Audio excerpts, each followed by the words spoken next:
daí você está infeliz. Então, isso não pode, né?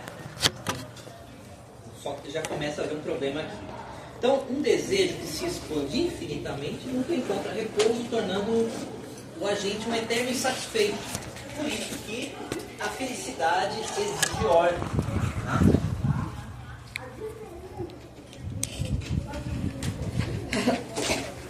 Pode parecer um pouco contraditório isso, né?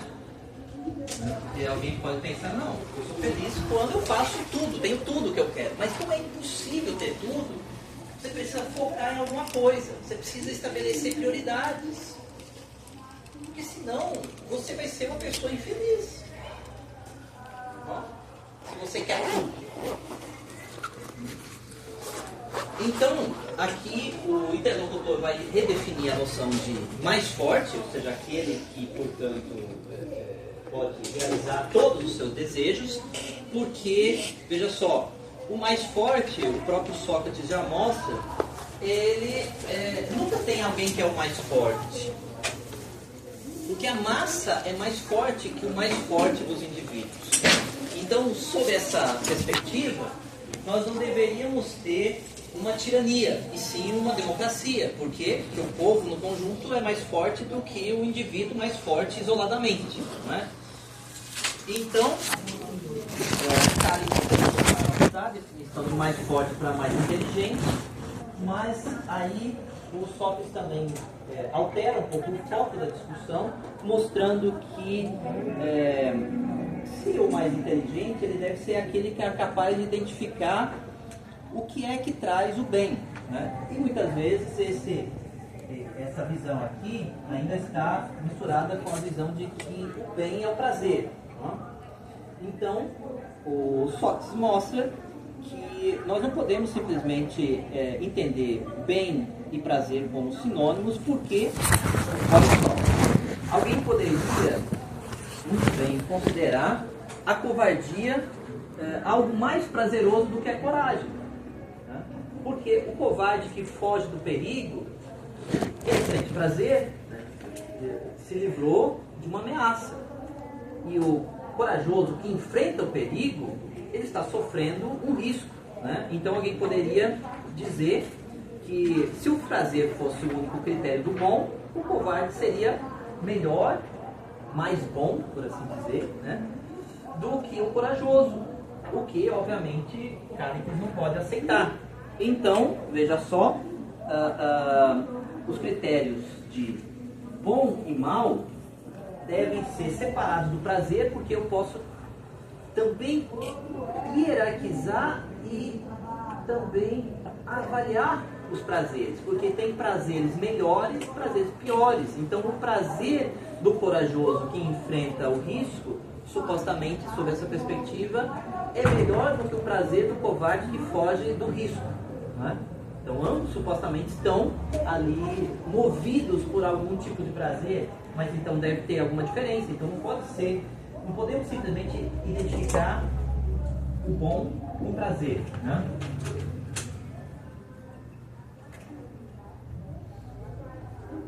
Então, sobre essa perspectiva, Sócrates argumenta que qualquer forma de vida exige ordem ou estrutura para ser reconhecida como tal. Qualquer bem que desejamos só pode ser especificado através de regras que governem o comportamento que o alcança. Então, bem, para alcançar bem,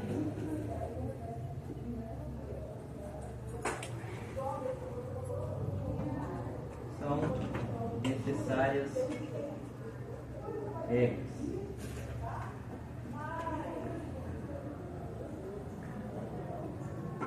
Que governam, portanto, o comportamento.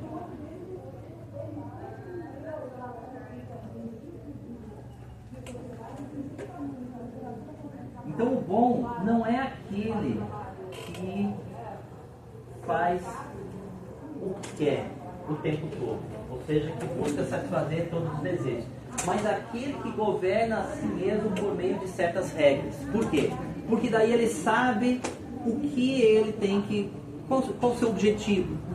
Porque senão nós estaríamos na seguinte situação. Se alguém perguntasse como deve viver, você diria para essa pessoa: faça o que quiser. Isso não orienta ninguém a lugar nenhum, né? Porque se alguém está perguntando o que eu devo fazer para viver bem, alguém pergunta, ficaria intrigado e perguntaria, mas por que alguém quer saber como viver? Não basta que ele diga. Não, as pessoas em geral têm dúvidas se elas estão vivendo certo ou errado, né? Porque elas pensam assim, olha, eu estou infeliz, alguma coisa não está certo, então eu estou fazendo alguma coisa errada. Como que eu deveria então agir para ter mais sucesso? Seja profissional, seja na vida, né, realizando os meus interesses, deve ter um caminho. Bom, o que o Sócrates está dizendo aqui é que se há esse pressuposto na base, se alguém quer saber como deve viver, ele deve olhar para regras, mas não simplesmente você dar uma resposta do tipo, faça o que quiser. Parece até música do Raul Seixas, né? Faça o que quiser porque é tudo da lei, né? Então, não é tudo da lei. A lei, ela é específica, porque a lei, ela veda coisas. E se tudo é da lei, nada é proibido, né? Mas não tem como viver uma vida dessa em que tudo é permitido. Por quê? Porque senão você não sabe simplesmente como escolher entre as opções. Alguém poderia dizer, bom, e qual é o problema? O problema é que você está insatisfeito. Se você não estivesse insatisfeito, não haveria problema nenhum. Mas, em geral, as pessoas são insatisfeitas. Então, isso mostra que elas vão precisar, de alguma maneira, regrar o seu comportamento. A questão é, quais são essas regras? Aí que vai estar todo o desafio da história da filosofia moral. Porque, algumas vezes, essas regras vão ser ditadas de cima para baixo para simplesmente atender a interesses dos grupos dominantes. Então, esse é, claro, um desafio, mas isso não significa, a princípio, que, portanto, a vida na anarquia, por si só, seria melhor do que a vida em qualquer outro governo pautado por regras. Pelo menos aqui já está claro essa visão do Sócrates e do Platão, né? Então, a injunção dos Cálices de que, para quebrar todas as regras, ou seja, não há nenhuma regra, você deve viver sem regras, porque ser bom é satisfazer todos os desejos a qualquer custo. Essa injunção, essa consequência, né, ela é logicamente incoerente, o que o Sócrates mostra. Não tem como viver em sociedade sem nenhuma regra, porque nós inevitavelmente vamos entrar em conflito uns com os outros, mas também nós interiormente vamos estar em conflito com nós próprios. Por quê? Porque nós vamos ter vários desejos concorrendo. E a questão é, qual deles eu deveria realizar? Primeiro, há uma ordem, não tem como realizar todos ao mesmo tempo, né? Alguns eu não deveria realizar, então um ser que não seguisse regra alguma deixaria de ser, no final das contas, sob perspectiva platônica, um agente inteligível em sociedade, tá? Então,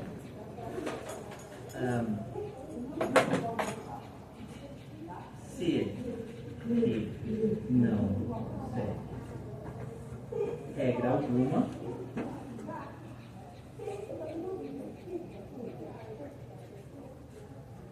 não é agente inteligível. O que significa isso? Um agente inteligível em sociedade. Quer dizer, eu não vejo no outro um agente. O que é um agente? É aquele ao qual pode ser imputadas ações e você pode fazer juízo de valor dessas ações, pode censurar essas ações, pode elogiar essas ações, pode recompensar, pode punir essas ações. Ele é responsável pelo que ele faz e nós temos expectativas sobre esse agente. Ou seja, você espera, ele é um agente da sociedade, ele sabe das regras, eu espero que ele não faça tal coisa, porque ele sabe das regras.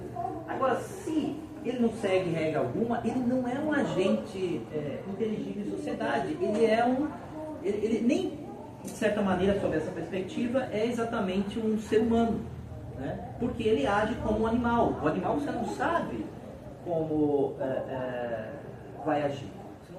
Você não tem uma expectativa tão, digamos assim, consistente sobre o que ele deveria fazer. Porque, claro, o animal também, em geral, você vai domesticar, ele vai ter um certo comportamento, mas mesmo assim, ele vai agir em grande medida por instinto. Se ele eventualmente se sentir ameaçado, por exemplo, alguém tem um animal de estimação, super dócil, você trata dele todo dia, ele sabe que pode confiar em você, em geral você tem sempre boa relação, mas eventualmente, por algum motivo, sabe-se lá qual, ele se sente ameaçado. E daí o gato te arranha, te morde, mais forte do que você esperaria. Que é uma reação. Né? É assim, ele não vai gritar e argumentar com você como um ser humano faria, né? Quando se sente ameaçado. Então, o ser humano que não segue regras é como se fosse um animal. Você pode esperar uma reação imprevisível. O fechamento desse primeiro desse diálogo aqui, do Gorgias, então conecta a ética individual à estrutura da cidade. Né? Então, depois de ele apresentar isso, então conecta a ética individual à estrutura da cidade.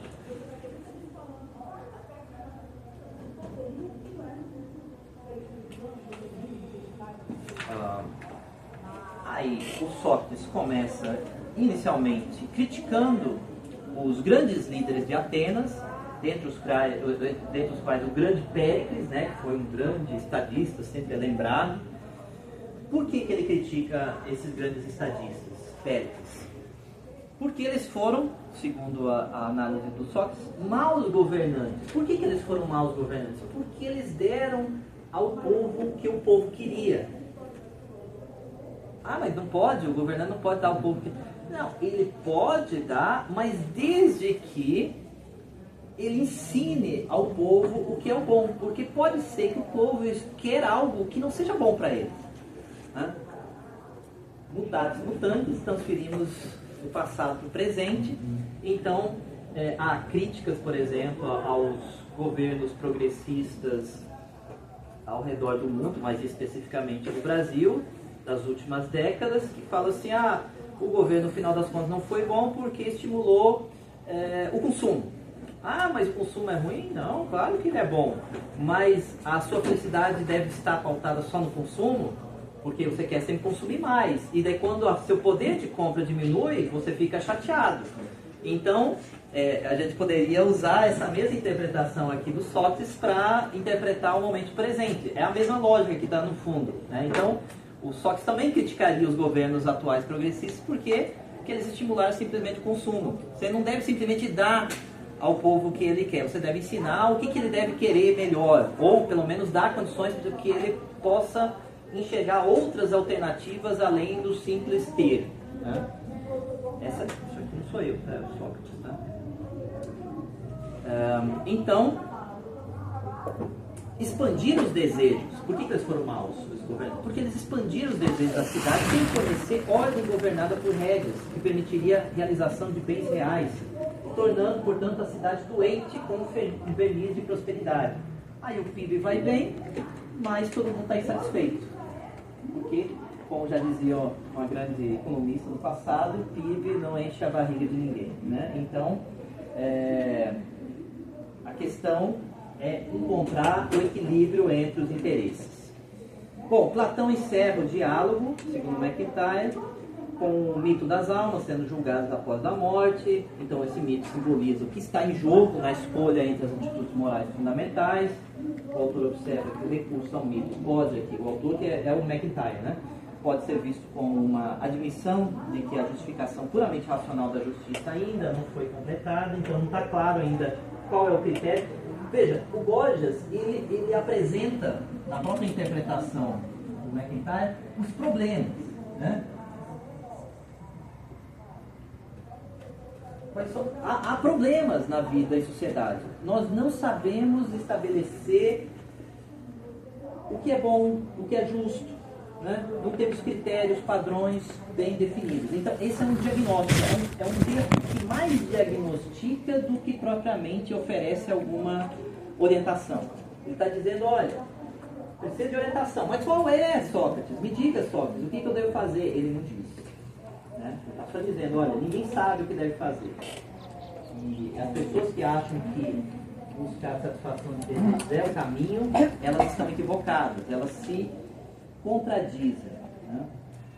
Então, Sócrates afirma explicitamente que o homem mau, aqui ele dá assim uma pequena definição, né? O que é o homem mau? E com isso a gente pode saber um pouco do que é o homem bom, né? O homem mau é aquele que carece de capacidade de compartilhar uma vida comum.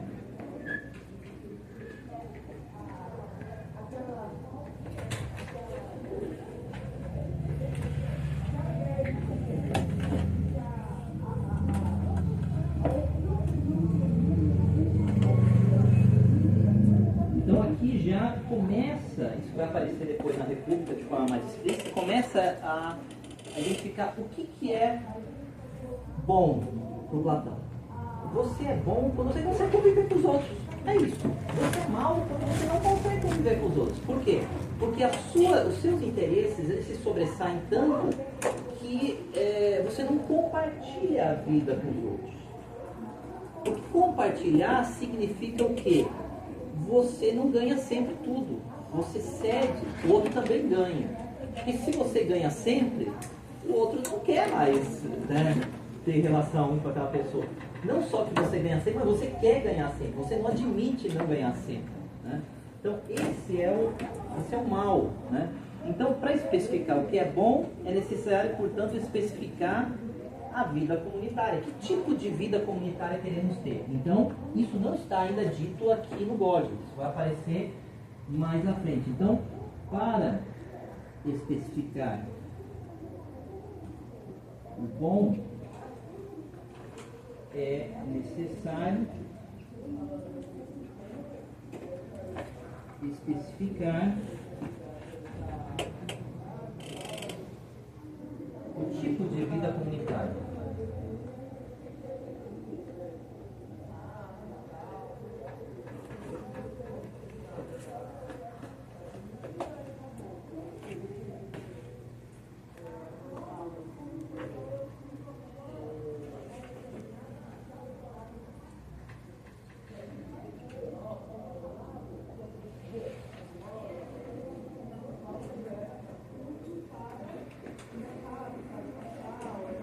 Então, que tipo de vida comunitária devemos ter para conseguir realizar um certo bem? Se o bem fosse realizar só os desejos, você precisa ter uma vida comunitária? Não. É você por conta própria, você é um indivíduo isolado. Então, vejo que a visão ética grega é o indivíduo ele não pode ser desvinculado da comunidade no qual ele está inserido. Você só pode ser bom ou mal dentro daquela comunidade ou em vista daquela comunidade. Suas ações só podem ser avaliadas sempre sobre esse aspecto como que social. Isso já está no Vasquez também, né? Ele diz que há um aspecto individual da moral, mas sempre a moral é, em última instância, mensurada pelas consequências ou impactos sociais que a ação do indivíduo produz. Né? Porque se você viver sozinho, você não precisaria de regra alguma, né?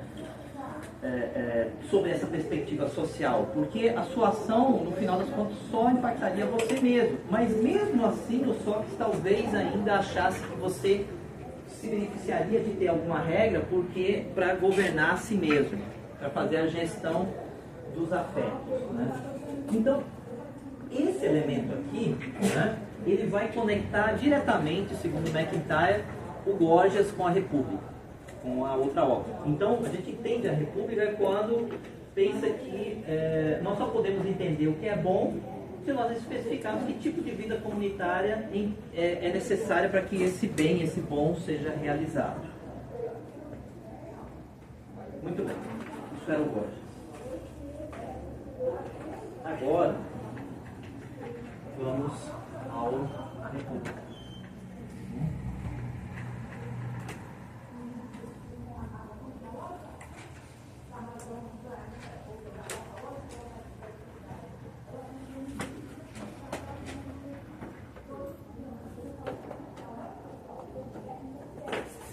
Bom, a república seria então, aqui, sob o ponto de vista do MacIntyre, a culminação, o ponto alto das tensões que foram levantadas no Gorgias, ou seja, dos problemas, né? Então, aqui nós vamos observar a lógica por trás da transição da moralidade socrática, baseada na interrogação. Então, o Sócrates ele não dá muitas orientações, ele não é um filósofo doutrinário, ele é em grande medida, inclusive há muitos intérpretes que assim descrevem o Sócrates quase como um sofista em algum sentido, porque ele, ao final das contas, ele parece muito cético sobre a capacidade de se chegar à verdade, porque a questão dele é sempre o esforço em direção à verdade, mas não há um critério que permita reconhecer quando você está diante da verdade. Esse é um problema que vai ser tanto tratado por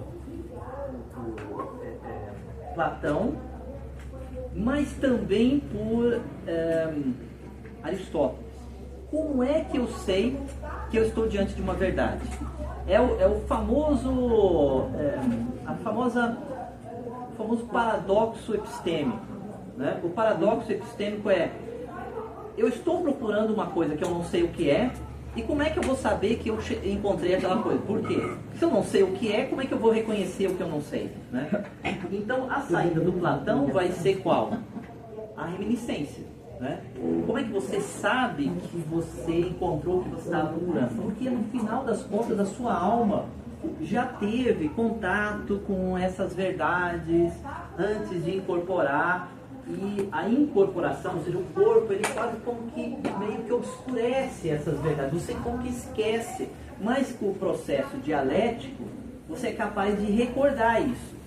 E como é que você sabe que de fato isso é uma verdade? Porque quando você estiver diante dela, você vai saber, né? Porque você vai reconhecer aquilo que você já sabia antes. Esse é o Platão, né? Mas o Aristóteles acha que isso daí não é bem assim. Então, o processo para reconhecimento de verdades é o processo demonstrativo. Você precisa ter uma demonstração, que é propriamente a apresentação de razões suficientes e, em grande medida, também de evidências. Tá? São diferentes. Mas muito bem, vamos ao que interessa. Transição da moralidade socrática baseada na interrogação para moralidade platônica baseada no sistema metafísico e político absoluto. Tá?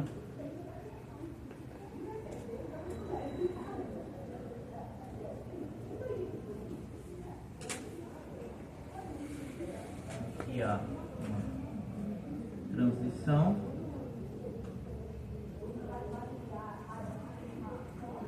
Moralidade socrática.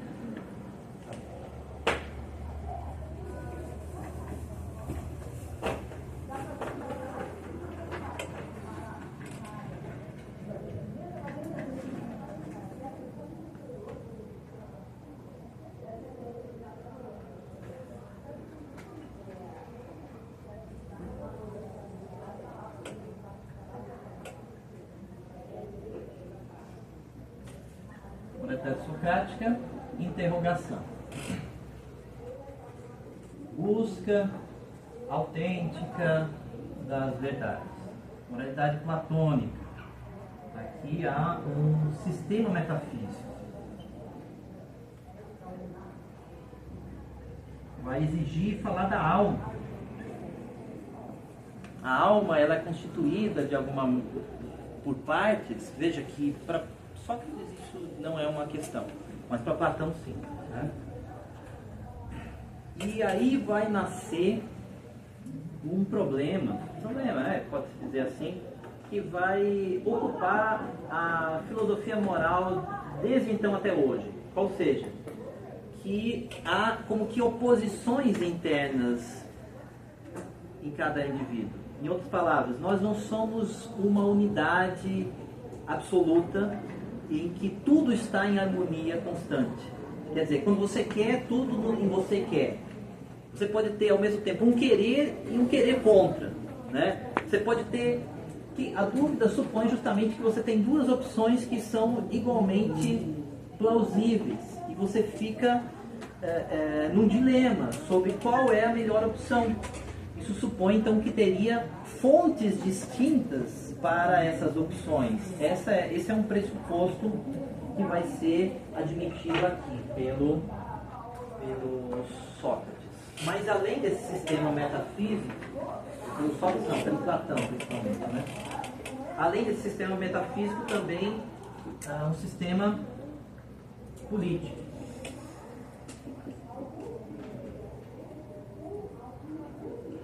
Ou seja, ao mesmo tempo, vocês, não sei se já ouviram, talvez, estou fazendo antiga ainda, né?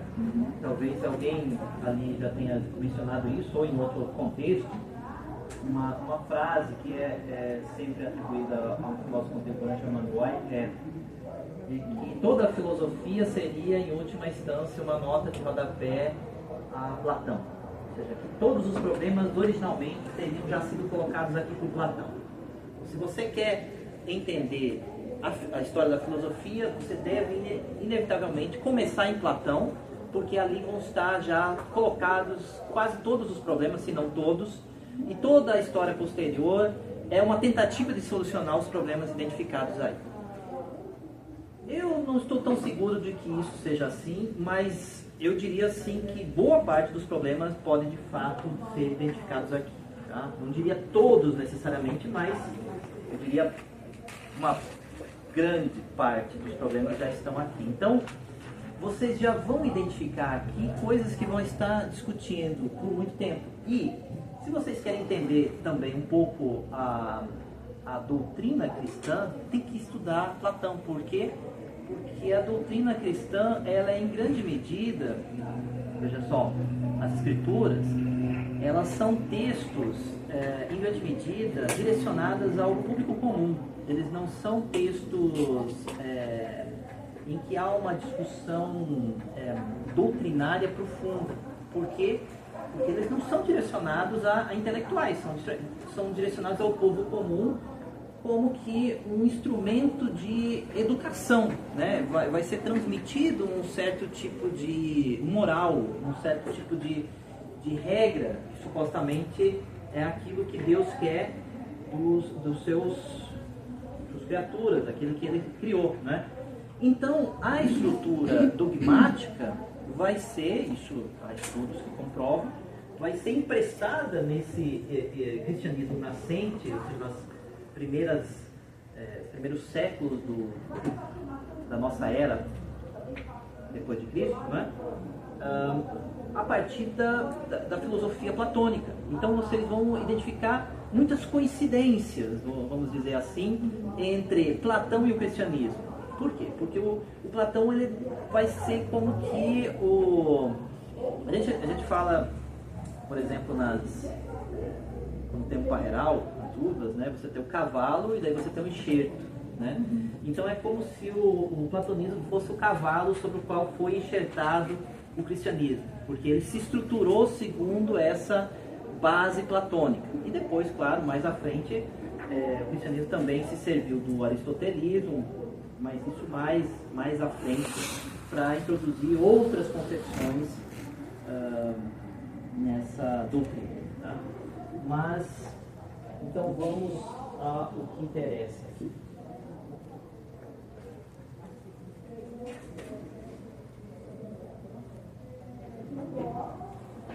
Então, começa o diálogo examinando o significado do pedido de Sócrates por uma definição de justiça.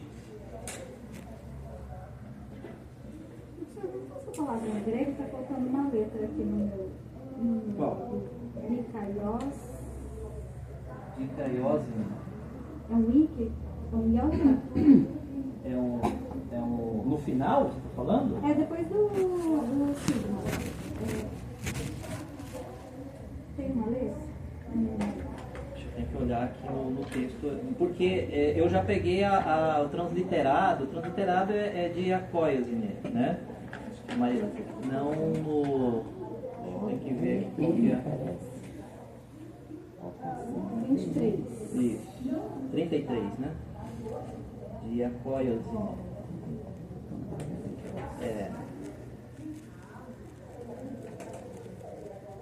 No final é um ECA, né? Antes do I,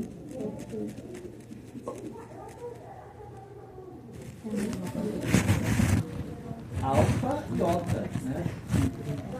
Ômicron. Ah, tem um nome. Obrigada.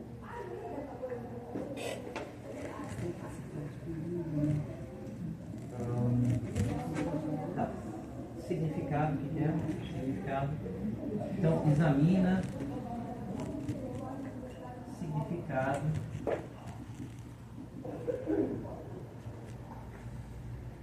O pedido.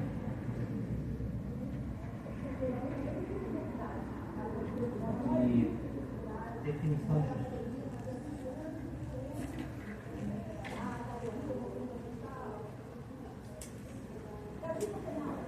Bom, então a questão toda começa justamente com a solicitação de uma definição. Então, vocês sabem, né, o Sócrates sempre é colocado como aquele sujeito que no ambiente público começa a interrogar as pessoas. Ah, mas você que como uma pessoa muito bem instruída, um sábio, um político, você certamente deve saber isso. Daí a pessoa já começa assim, elogiando, para a pessoa já se sentir autoconfiante, né? Ok, eu sei de fato as coisas, então eu vou dar aqui a você essa informação. E aí, Céfalo, né, o idoso respeitável, ele começa definindo a justiça como falar a verdade e pagar as dívidas. Falar a verdade e pagar as dívidas. Isso é ser justo. Isso é justo quando você diz a verdade e paga as dívidas. Aí o Sócrates já diz na sequência, mas nem sempre, porque talvez não seja justo você pagar uma dívida, ou seja, devolver uma arma a um louco, né? Aquele que você sabe muito bem que pode usar essa arma para ferir outras pessoas. Então você não é justo, porque de certa maneira você está permitindo que ele faça o mal contra os outros. Então, não é simplesmente justo, não é simplesmente pagar dívidas, né? Tem que ter um critério. Então, na questão aqui, o McIntyre chama a atenção, é que Sócrates não busca lista. Não se trata de ter uma listagem de ações justas, mas sim, em vez disso, um critério universal.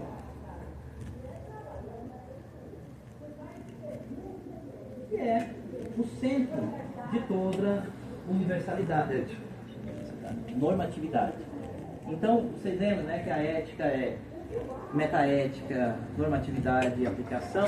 Então, a normatividade é a busca pelo critério. Se não tiver critério, cada um faz o que quiser. Mas dá para viver num lugar que cada um faz o que quiser? Não.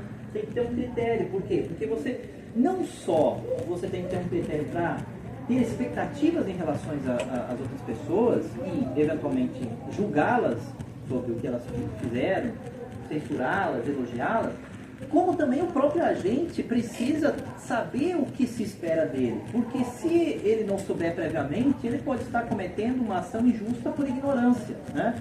Então, o critério universal, ele é, vamos assim dizer, justo e necessário para todos os lados, tanto para o agente quanto para o paciente, tanto para aquele que faz quanto para aquele que é afetado, né? Então, não há uma forma de vida comum sem um critério, um padrão que vai estabelecer limites, né? Porque, sob essa perspectiva, listas seriam totalmente inúteis, porque você não sabe o que você pode incluir e o que você não pode incluir. Só que você acabou de falar que esse exemplo, dizer a verdade e pagar suas dívidas, não é um exemplo que deveria ser incluído na lista, porque nem sempre, porque, veja, um exemplo, ele deve ser ele deve ser suficiente para ilustrar o caso, a regra. Porque se o exemplo, em algumas situações, ele é contraditório com a regra, ele não é um bom exemplo. Né? Convenhamos. Então o exemplo ele não pode contradizer nunca a regra. E aqui ele já identificou um caso que poderia excluir esse exemplo da lista. Portanto, eu preciso ter, antes de ter a lista, o critério. Mas como é que eu chego a esse critério? Né? A esse padrão. Né? Preciso ter um padrão para as ações, para incluir ou excluir. Logo na sequência do texto, o McIntyre ele critica o Popper, que interpretava que essa discussão aqui do Platão, no final das contas, era uma discussão meramente linguística. Né? Era simplesmente uma questão sobre decidir o que as palavras deveriam significar. Né? Então, o Popper está dizendo aqui, o Platão está tentando decidir o que justiça deve significar. Popper. McIntyre fala, não, você não entendeu. Ninguém pode decidir o que uma palavra deve significar, porque não é o indivíduo que decide o significado das palavras. O significado das palavras ele é como que estabelecido pela vida social, pela comunidade, pela sociedade. Por isso que ele diz, então, que nós não podemos decidir o significado das palavras por decreto. Nossas decisões, no entanto, elas são limitadas ao estoque comum de conceitos da nossa sociedade. Então, qual que é, de novo, a tarefa do filósofo? Porque alguns pensam sempre que o filósofo é o sujeito que define, ele arbitrariamente decide. Não, justiça agora é isso. Né? Muitas vezes a gente pensa isso, que o filósofo ele decide o que vai significar as palavras. E não é isso. Pelo menos segundo a chave de leitura do McIntyre. A função do filósofo é alguém muito, digamos, observador. Né? Vocês conhecem o personagem Sherlock Holmes, né? Então Sherlock Holmes, ele é o quê? Um sujeito muito observador. E ele usa essa habilidade para desvendar crimes. Quem foram os autores, né? Ele é um investigador, ele é um detetive. Né? Mas como que ele geralmente desvenda os crimes? Observando aquilo que ninguém mais observa, aquilo que geralmente passa despercebido, aquilo que está no canto, aquilo que está assim periférico.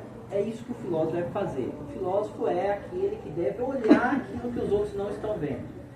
Por isso ele tem que ser muito atento ao tempo em que vive. Tá? Isso é uma habilidade que precisa ser exercitada e desenvolvida, claro. Você não nasce já com isso. Talvez alguns tenham mais inclinação, outros menos, mas é uma habilidade que, em tese, todos podem desenvolver. Portanto, o filósofo não é aquilo que alguns talvez imaginem, alguém que tem um terceiro olho, que vê mais longe, por quê? Porque ele tem mais capacidade que os outros. Não, todos podem ser filósofos, todos têm a mesma capacidade. Podem desenvolver isso. Isso é uma habilidade que pode ser exercitada. Mas é a habilidade de olhar aquilo que não estava sendo visto. Portanto, ele critica essa visão do povo. Ok? Parênteses aqui feito.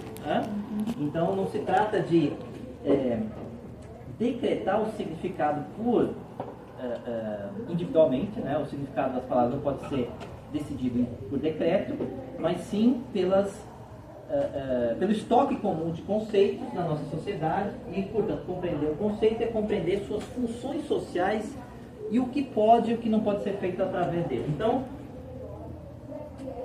o que o Sócrates está propondo aqui é justamente sobre a interpretação do McIntyre, compreender a função social.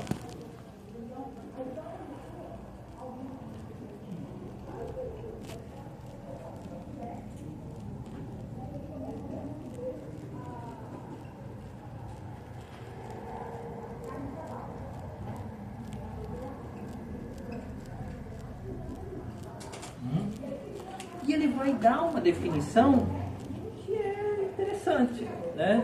É uma definição interessante. Talvez ainda, de alguma maneira, está implícita em alguma medida no conceito contemporâneo de justiça. Tá? Muito bem. Então, para tratar dessa questão, tem um novo personagem que surge aqui, o Trazima. Ele começa já de cara proibindo Sócrates de simplesmente oferecer sinônimos como, por exemplo, útil ou proveitoso. A justiça é aquilo que é útil, aquilo que é proveitoso. Por quê? Porque isso não melhora a situação. Aí você vai perguntar, mas por que é útil? Por que é proveitoso? Então você continua. Então, em vez de simplesmente oferecer um sinônimo, né? Porque vocês já tiveram essa experiência de que vocês não conhecem uma palavra, vocês vão ao dicionário. Ou melhor, tem o dicionário tem o... Como é que chama? Não. Que é muito bom. Agora é a IA, né? Ela só responde. Em inglês tem, eu acho que é thesaurus, né? Que é simplesmente isso. Você, essa palavra tem essa outra que supostamente a substitui. Mas às vezes você vai lá e não melhorou, né? Ainda não entendi, né? O que você precisa? Você precisa de uma explicação. Então, a definição é uma espécie de explicação de como você usa corretamente o termo, né?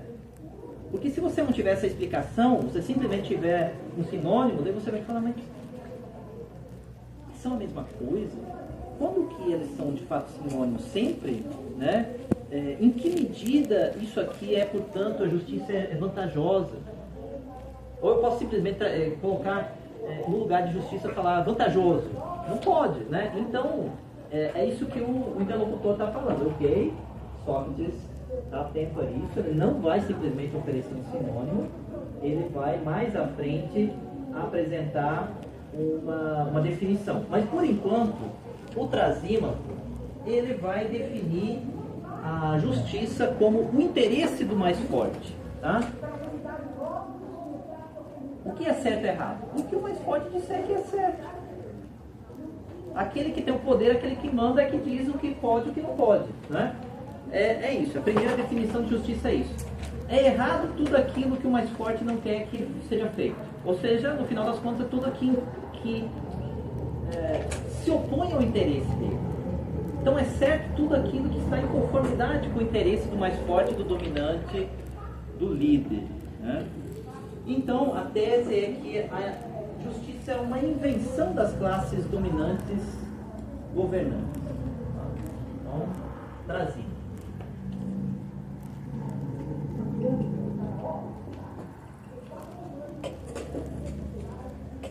Justiça é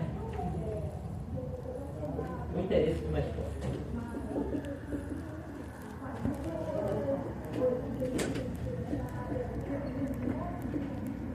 É também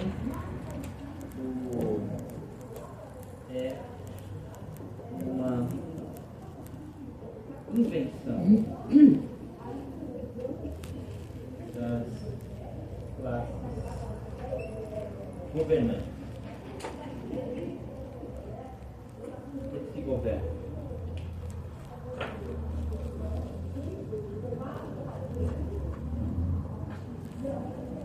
Para quê? Para se manter no poder, né? É uma invenção das classes governantes para se manter no poder. Aí há uma réplica do Sócrates. Ele usa a analogia com a tecné, ou seja, a justiça supostamente deveria ser uma espécie de técnica, um ofício que é usado para governar. Então você governa bem quando você governa de forma justa, não é? Então seria uma espécie de técnica que vai ser usada. Então a técnica, ela é usada em vários outros campos, não só no governo. Na medicina também se usa uma técnica. Para quê?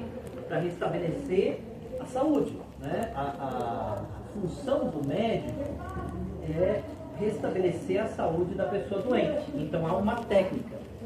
O governante, ele deve, para governar bem, tal como o médico, para fazer bem o seu papel, ele deve ter uma técnica que leva ao resultado, qual seja o bem do paciente, estabelecimento da saúde.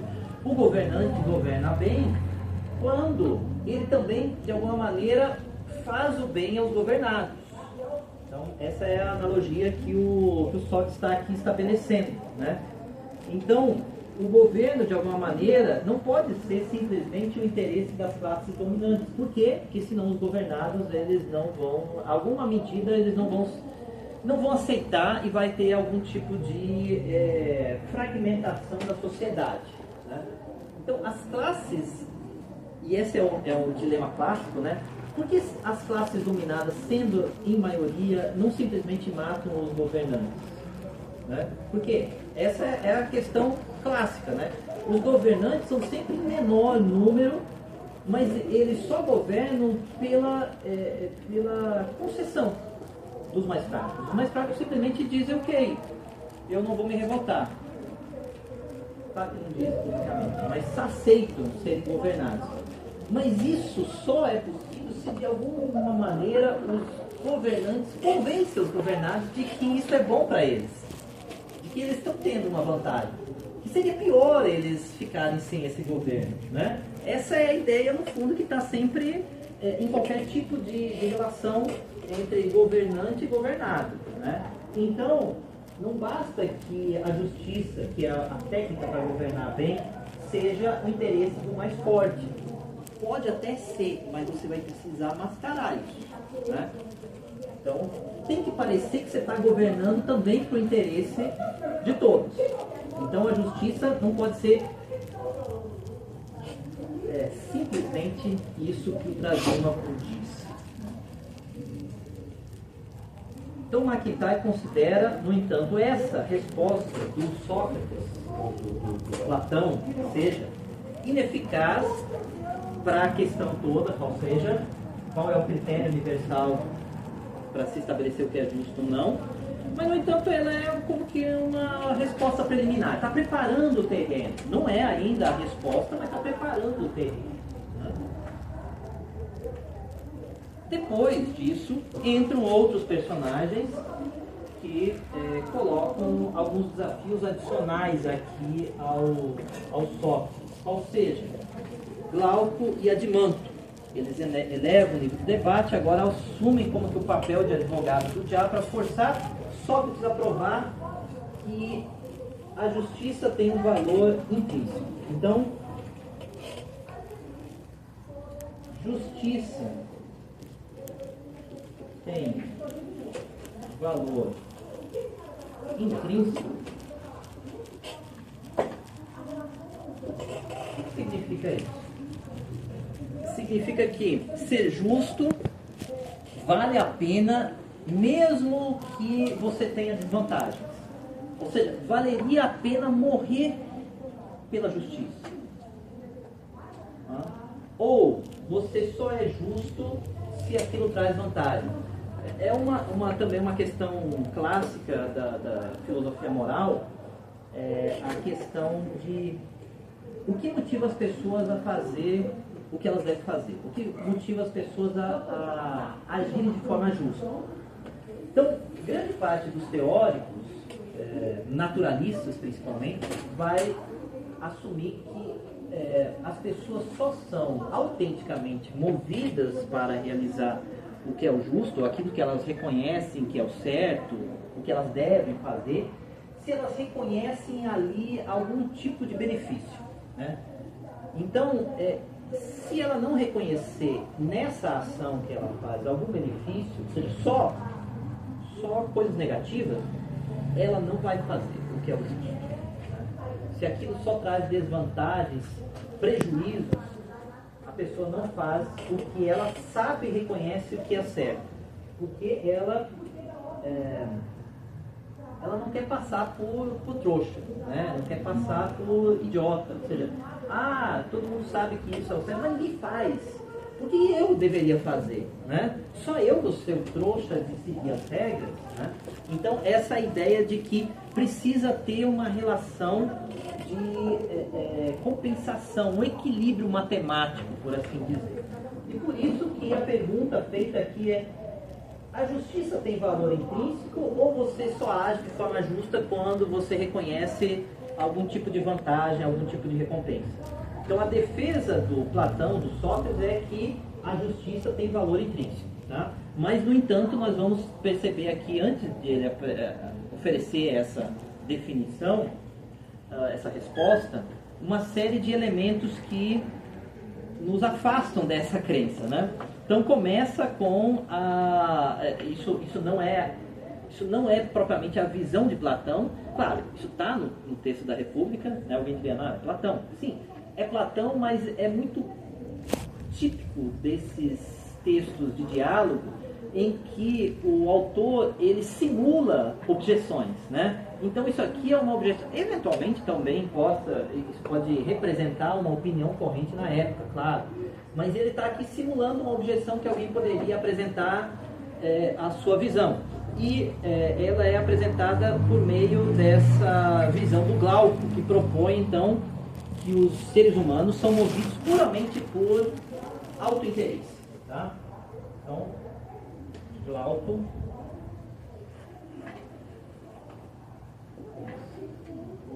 seres humanos são movidos apenas por autointeresse, ou seja, aquilo que lhes traz algum tipo de benefício. E as leis surgem como um compromisso. Leis surgem como compromisso. Compromisso com quê? Os outros? Não. Consigo. Veja, agir de forma justa é o quê? Cumprir as leis. Então, quando você transgride as leis, você está sendo injusto. Então, supostamente, as leis vão estabelecer os limites para as ações das pessoas. Vão estabelecer justamente o que é certo e o que é errado, o que é bom e o que é mal, o que deve e o que não deve ser feito. Então, mas por que elas surgem? Porque se as leis, de alguma maneira, vão limitar a minha ação. Não dizia já no Gorgias que essa era uma visão corrente, talvez ainda hoje presente aqui na sociedade, que você só realiza o seu interesse quando você faz o que você quer, não é? Como é que pode ser meu interesse me submeter a leis? Porque ele está dizendo, as leis surgem como um compromisso, mas eu só vou me vincular a esse compromisso por autointeresse. Em outras palavras, eu só vou me submeter às leis se eu perceber que isso é vantajoso para mim. E qual que é a vantagem? Ora, muito bem, posso não pode agora não ser mais autorizado ferir os outros, né? Mas os outros também não podem me ferir, né? Então, é melhor não poder ferir os outros do que correr o risco de ser ferido por eles. Então, o compromisso é: eu não faço a você e você não faz a mim, né? Então, eu estou protegido. Claro que esse compromisso, eu só me mantenho fiel a ele se eu percebo a contrapartida. Se ninguém está vinculado ao compromisso, não está submetendo-se às leis elas perdem validade, elas perdem força e viram caos, né? Então, claro que mais à frente se entendeu que não basta ter as leis, você precisa ter um instrumento que vigie o cumprimento das leis. E qual que é o instrumento? E o Platão aqui logo vai introduzir, é o Estado. Então, lei sem Estado não funciona. Para você ter lei, justiça, você tem Estado. Porque é o Estado que vai vigiar o cumprimento da lei. É ele que pode eventualmente punir o transgressor da lei. E claro, supõe-se que vai haver um julgamento, se aquilo que a pessoa fez de fato transgrediu ou não as leis. Ok, então esse é o primeiro ponto que o Glauco coloca. Então, os seres humanos são movidos apenas por algo de interesse e as leis surgem como compromisso. E ele introduz também aqui vamos chamar assim, o mito do anel de Giges, que é o anel lá do Senhor dos Anéis, né? Aquele anel que você coloca e fica invisível. E aí ele propõe, o Glauco, que tanto o justo quanto o injusto, se tivesse um anel desse tipo, agiriam da mesma forma. Não haveria diferença entre a ação do justo e do injusto. Por quê? O que eles buscariam? Poder e prazer absoluto. Não há, então, esse anel de Giges é da invisibilidade.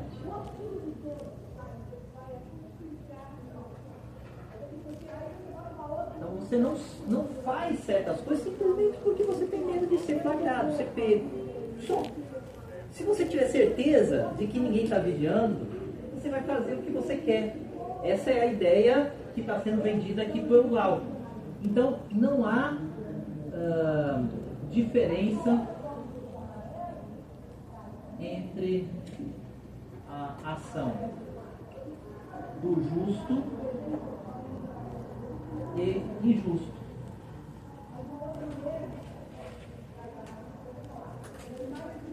Ambos buscam prazer e poder absoluto.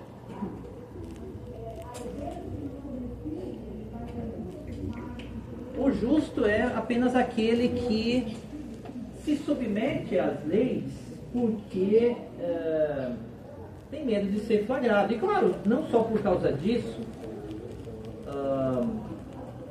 mas também porque ele vê algumas vantagens. Mas a ideia então por detrás, aqui defendida nessa primeira aproximação aqui do Glauco, é que ninguém é justo voluntariamente. Então aquele sujeito cumpridor das regras e tudo mais, se ele tivesse certeza de que não pode ser flagrado, ele se transformaria em outra pessoa. Essa é a convicção que está por detrás aqui. Então, a única força motriz para a justiça é o medo. É o medo de ser punido, só. Se você tivesse a certeza da impunidade, você agiria da forma que bem calhasse, né, no momento. Por isso que o Estado, de tempos em tempos, precisa demonstrar a sua capacidade de punição. Porque se as pessoas começam a suspeitar que o Estado não está fazendo cumprir a lei, portanto, há a sensação de impunidade, o que acontece? As leis perdem força e as pessoas abandonam o compromisso. Né? Por isso que o Estado tem essa obrigação de punir. Então, a punição, ela, claro que tem interpretações diferentes para isso, né? Mas muitas vezes era vista como uma espécie de instrumento pedagógico, né? Como assim, olha, essa punição vai ser exemplar, para que ninguém faça mais isso.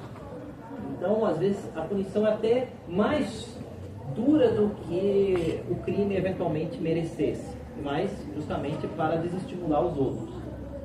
Mas a nossa visão, pelo menos aqui no Brasil e muitos dos países ocidentais, é de que o sistema penal ele deve ser reformador. Ele não deve ser... não é um sistema em que você vai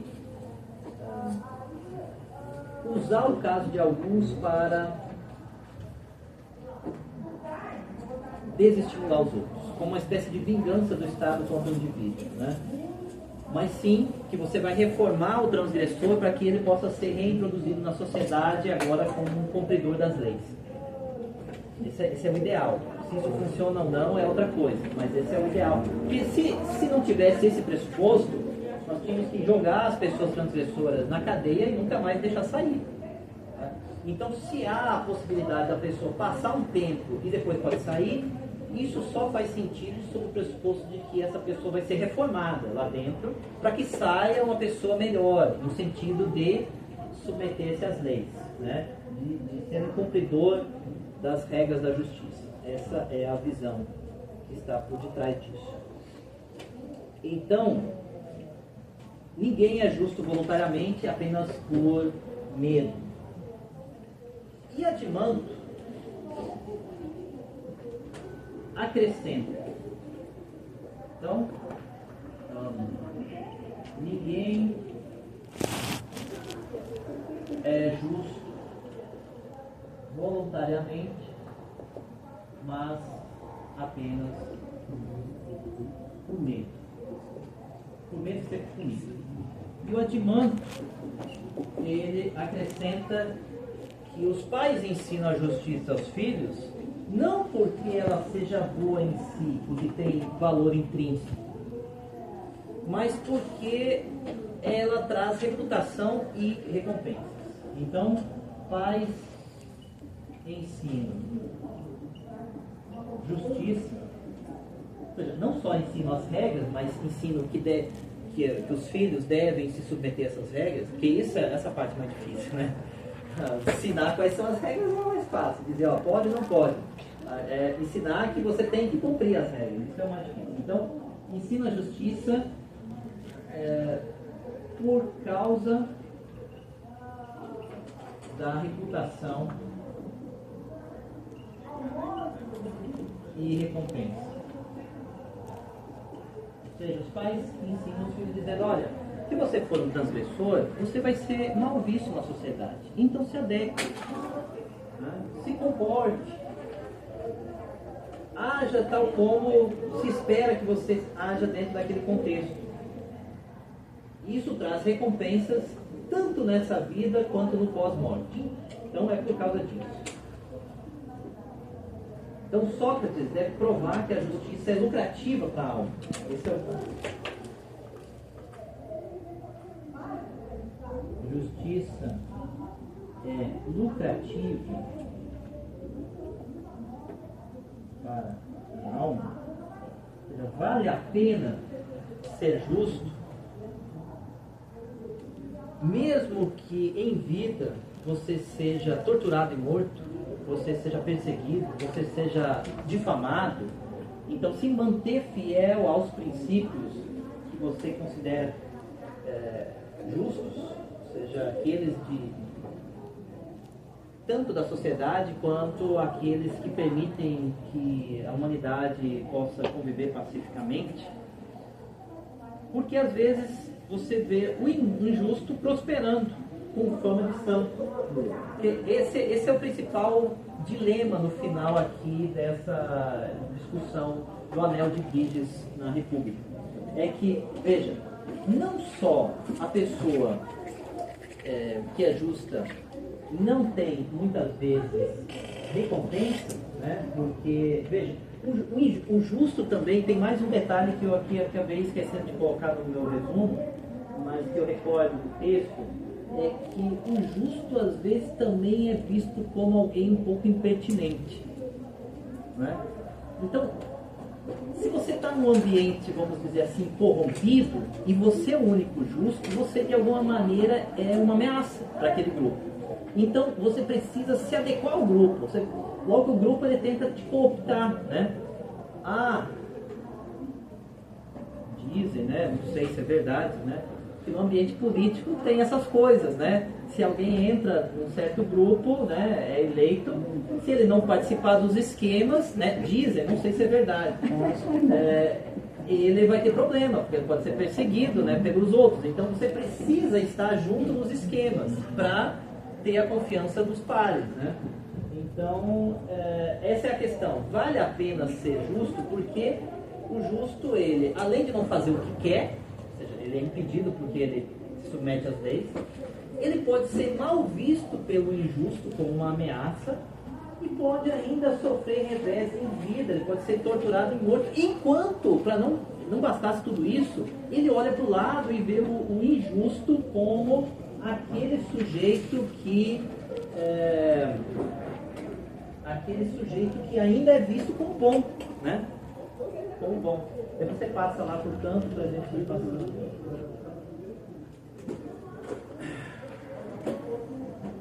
Então, vale a pena? Bom, aí começa propriamente, aqui é o cenário que foi construído. A princípio alguém diria assim, não vale a pena. Acabasse aqui a república, você diria, não vale a pena ser justo. É melhor ser injusto. Se tivesse o anel de Giges, ninguém iria nem pestanejar, né? Imediatamente falaria, ok, me dá aqui, eu vou agora viver a vida que eu quero, né? Aí o Platão vai defender que não é assim, né? Que deve ter uma... Isso vai cair tão bem com o cristianismo depois, vocês vão ver que tem muitas coincidências aqui, né?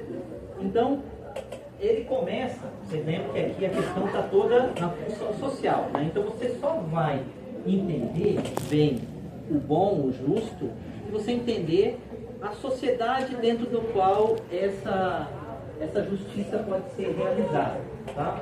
Então ele começa introduzindo aqui uma espécie de estado ideal, tá? Então ele começa com o estado ideal.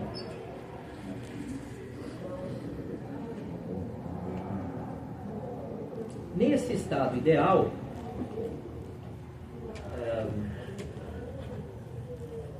ou seja, porque antes de buscar a justiça no indivíduo, tem que se buscar a justiça na estrutura da cidade, né? Nesse estado ideal, ele atende a certas necessidades, né? Então o Estado, ele só surge. Por que nós nos submetemos a um Estado? Por que surge o Estado? Ele não é uma imposição arbitrária, sei lá, de Deus ou da própria natureza. Não, o Estado é uma construção humana. Ele é construído e pode ser também dissolvido, né? Mas por que nós, no geral, nos submetemos a um Estado, construímos um Estado? Porque ele nasce para suprir necessidades, então suprir necessidades de sobrevivência. É mais fácil sobreviver junto do que cada um isolado, tanto por causa dos riscos que a natureza oferece, animais, condições climáticas. Então você se reunindo, você consegue talvez construir um abrigo para se proteger, consegue se defender dos animais, consegue obter mais comida e assim por diante, né? Consegue se reproduzir. Então o Estado, claro que talvez não inicialmente o Estado tal como nós entendemos, complexo e tal, mas uma sociedade que ela é pautada por regras, que no final das contas vai redundar nesse Estado. Mas, muito bem, o Platão ele já parte da constatação daquilo que tinha à sua disposição naquele tempo. Uma sociedade governada por um Estado, uma entidade abstrata que é constituída por regras, que estabelece o que pode e o que não pode e é responsável pela punição dos transgressores a fim de fazer valer o compromisso de todos. Ok? Então, esse estado ideal, que nasce das necessidades de sobrevivência, nele há três classes. E aqui nós começamos a ver o lado de Platão, que talvez, claro, sob uma perspectiva política contemporânea, claro, não todas, mas pelo menos da visão democrática, é um pouco antipático, né? Porque ele é um sujeito que declaradamente é contra a democracia. Ele acha que a democracia não é o melhor regime. Ele é, portanto, o defensor da aristocracia, dos aristóis, dos melhores, né? Daqueles que têm competência para governar. E quem deve governar são os filósofos reis, né? É aqueles que são os melhores, é aqueles que conhecem a verdade, que admiram a verdade, que buscam a verdade. Mas nesse estado ideal tem três classes.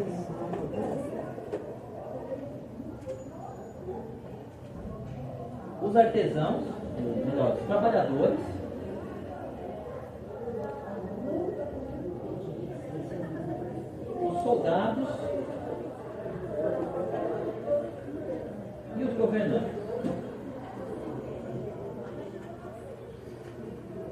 Os artesãos produzem os bens materiais, os soldados, que são auxiliares, eles defendem a cidade, e os governantes organizam a vida social através da razão. Né? Eles que têm tempo para usar a racionalidade, por isso que eles têm que ser filósofos. Né?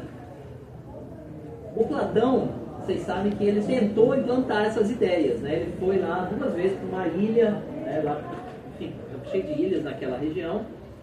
Dizem que inclusive hoje essa ilha é próxima da Itália, né? Não pertence à Grécia propriamente dita. E ele foi lá, tinha um cara que governava e foi querer dizer para ele como ele deveria governar.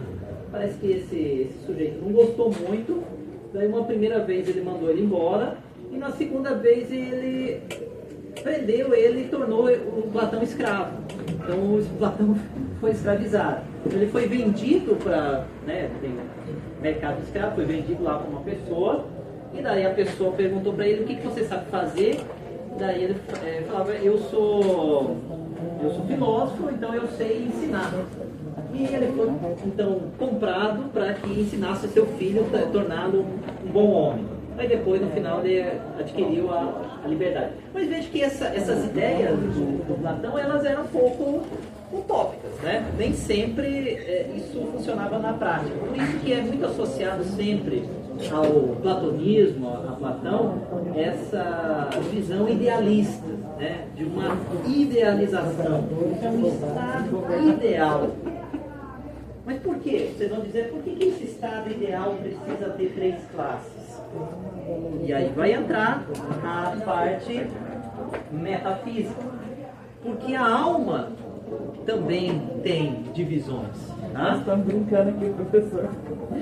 O resultado da prova deu mais ou menos isso: trabalhadores, soldados e governantes. Segundo o professor avisando para ela que é o resultado da prova. Não é isso. Bom, então, eu não sei qual que nós somos. Então Platão baseia isso, essa sua estrutura, né, de Estado, na ideia de que cada homem, cada ser humano deve ter apenas um ofício.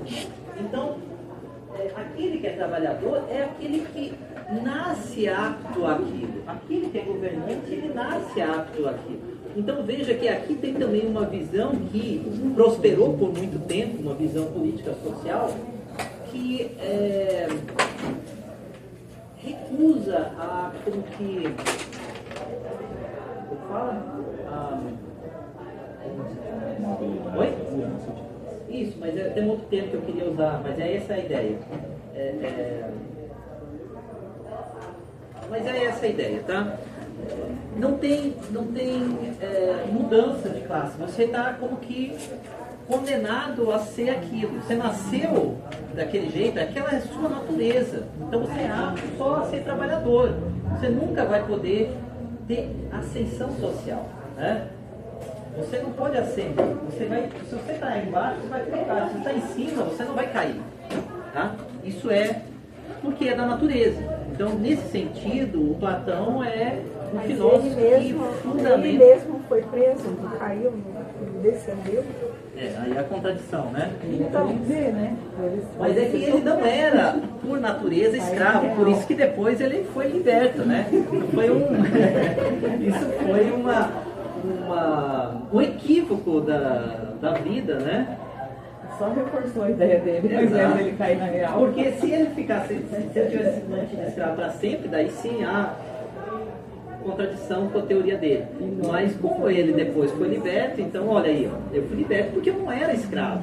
Isso foi apenas uma injustiça cometida por aquele governante, né? Então, os seres humanos nascem naturalmente adequados para funções específicas.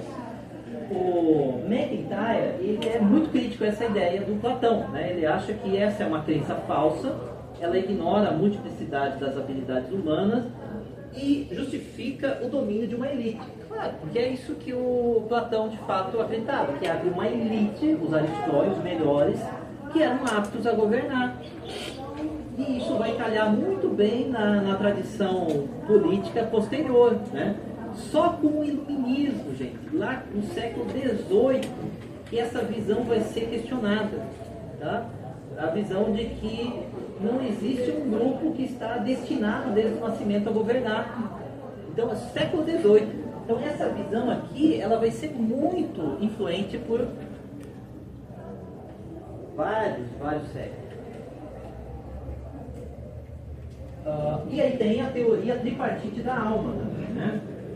Então, daqui tem a teoria tripartite da alma. Então, da mesma forma que há 3 classes, porque, veja, ele começa da justiça na estrutura da cidade para depois buscar a justiça no próprio indivíduo. Então, da mesma forma que existem 3 classes na sociedade, no Estado, existe dentro do sujeito 3 partes, né?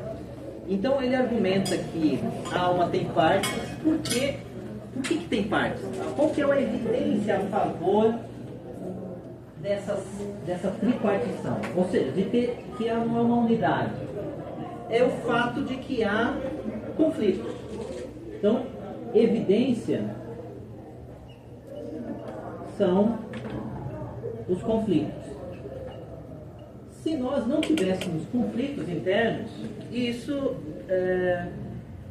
indicaria que não há partes, que nós somos uma unidade. A alma é uma estrutura unívoca. Mas como nós temos conflitos, isso mostra que há como que diferentes sujeitos dentro, né? O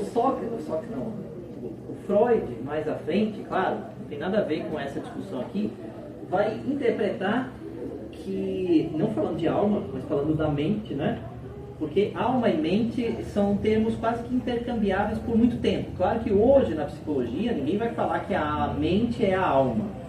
Mas, por muito tempo, dentro da história da metafísica, se acreditava que a mente era a alma, né? O corpo era simplesmente o local no qual a alma habita, e a mente. Por isso que quando você morre, você continua, a sua mente perdura. Por quê? Porque ela é uma substância, ela é um algo independente do corpo. Mas muito bem. Então, o Freud, ele depois vai propor então que em nós, em cada um de nós, existe 3 elementos também, né?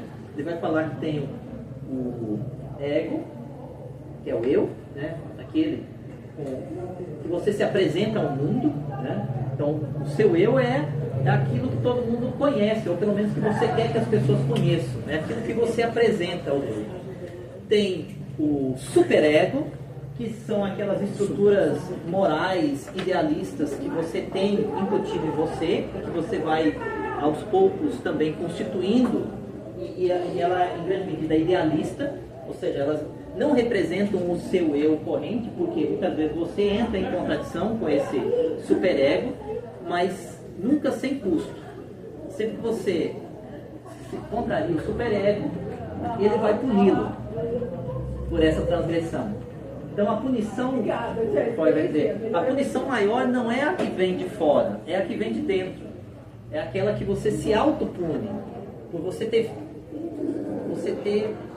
descumprido um padrão que você estabeleceu para si mesmo. Então não tem pessoas que são, que a gente fala, que são perfeccionistas, então para os outros você fala, cara, você está fazendo tudo certo, está ótimo, parabéns aqui, e a pessoa está sempre insatisfeita, achando que não atingiu aquele padrão de excelência que ela colocou para si mesma. É o superego. E tem o id, que é esse outro, que é inconsciente, porque parte desse superego é inconsciente, mas parte é consciente. O id é totalmente inconsciente, é aquele outro que está oculto, mas que eventualmente aquelas coisas que você jogou lá, que você quer esquecer, voltam e tem algum tipo de interferência sobre o seu eu. Bom, são 3 também, né? Então nós estamos familiarizados com essa divisão e elas ilustram essa ideia de conflito também, né? Então, é o mesmo pressuposto básico para ilustrar a tripartição, conflito. Então, se houvesse unidade, não haveria conflito. Como tem conflito, não há unidade, deve ter partes. E ele vai dizer, então, que a primeira parte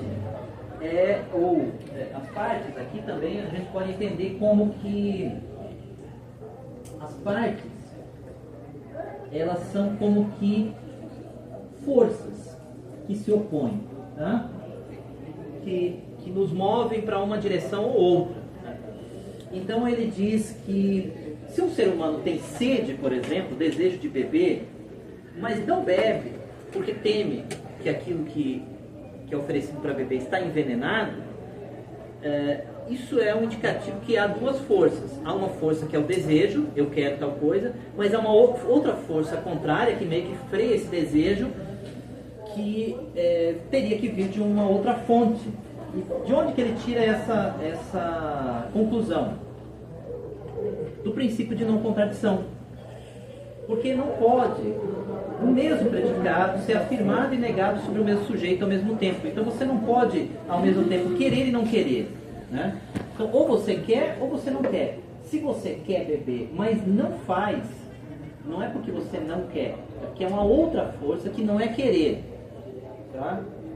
E é por isso que ele diz que os dois primeiros elementos da alma são razão e apetite. Ou desejo, né? Que é uma outra forma também de falar do apetite. Então, o desejo é sensível, o corpo, o cristianismo vai nessa direção, e razão é a mente. Mas há ainda uma terceira parte que ele acrescenta aqui, que seria chamada de espírito ou coragem ou tino.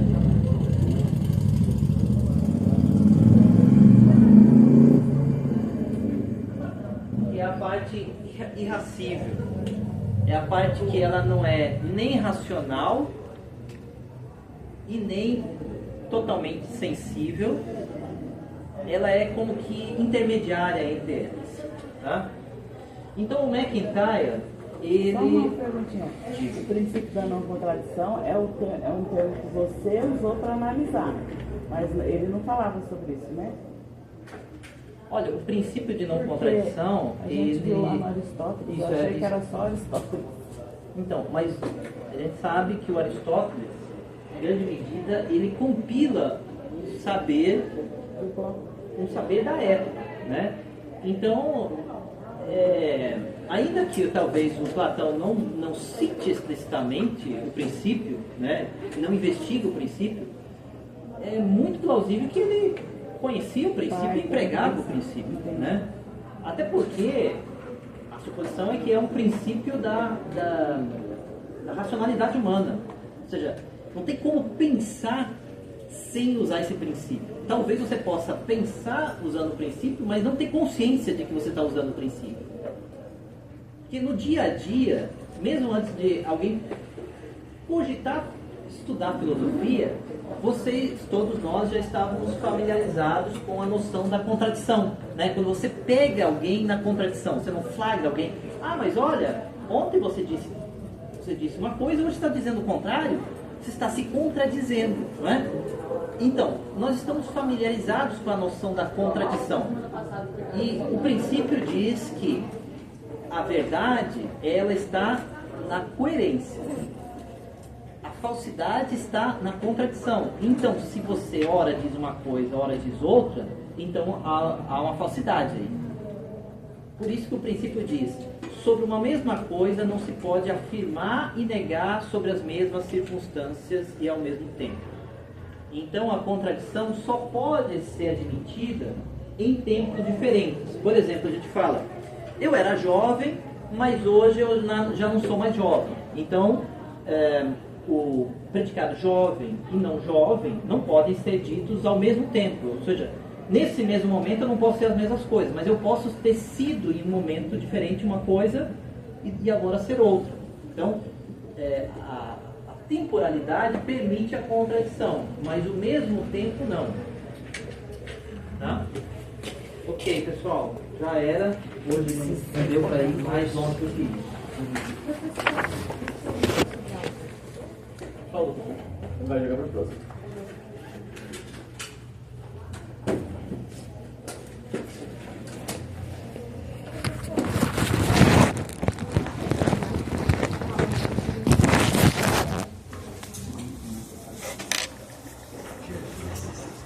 Quem conhece aí te ajudar, é muito